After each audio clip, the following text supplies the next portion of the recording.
Assalamualaikum warahmatullahi wabarakatuh. Kami dari kelompok 3 ingin mempresentasikan hasil diskusi kami terkait dengan implementasi gaya antar molekul. Sebelumnya, perkenalkan saya Farominisa dengan NIM 2023016016 dengan rekan saya Salomita dengan NIM 2023016012. Saya Ananda Dendriani dengan NIM 2023011607.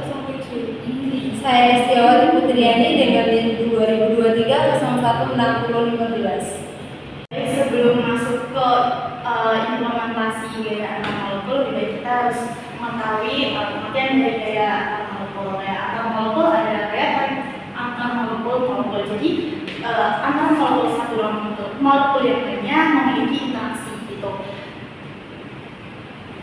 Selanjutnya ada jenis-jenis gaya antar molekul. Jenis-jenis gaya antar molekul itu ada 4. Yang pertama ada gaya dipol-dipol, gaya ion-dipol, gaya dispersi, dan ikatan hidrogen.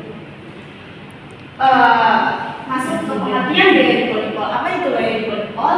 Gaya dipol-dipol itu biasanya juga sering disebut dengan gaya orientasi.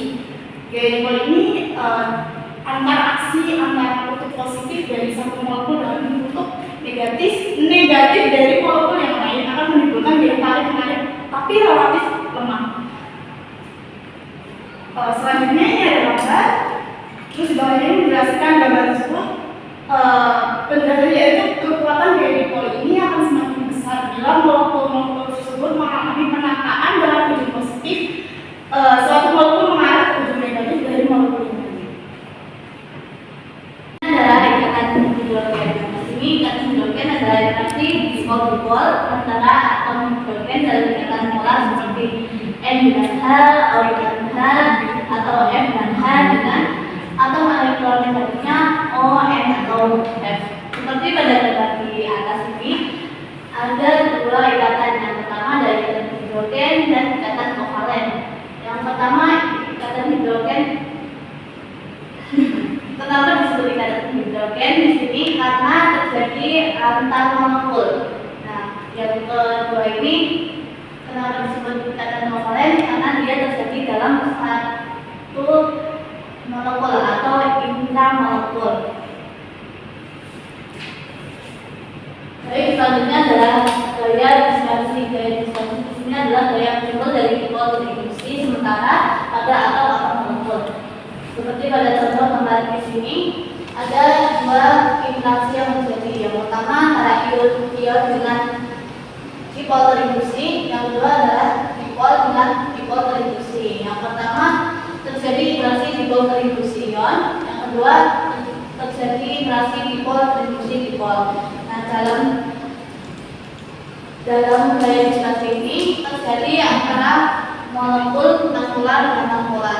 Jika kedua atom ini bersentuhan, maka terjadilah gaya dispersi.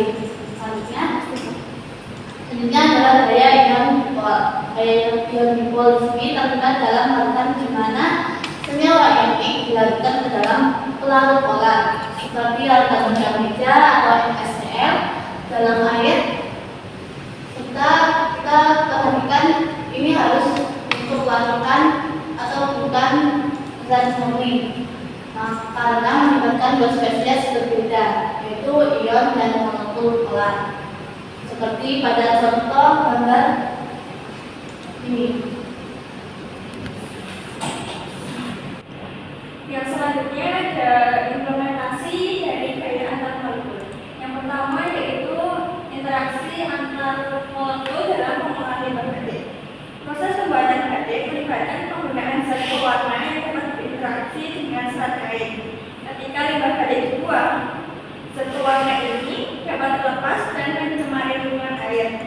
Interaksi antara molekul-molekul zat pewarna dengan molekul-molekul air serta dengan lingkungan sekitarnya melibatkan dua gaya, yaitu gaya van der Waals dan ikatan hidrogen.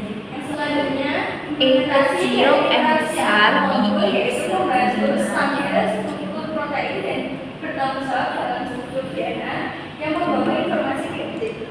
Dalam DNA, ikatan hidrogen antara basa nitrogen berkontribusi pada pembentukan pasangan basa yang pas, yaitu AT dan butane. Adenin, yaitu timin, yaitu citosin, yaitu guanin, yang membawa informasi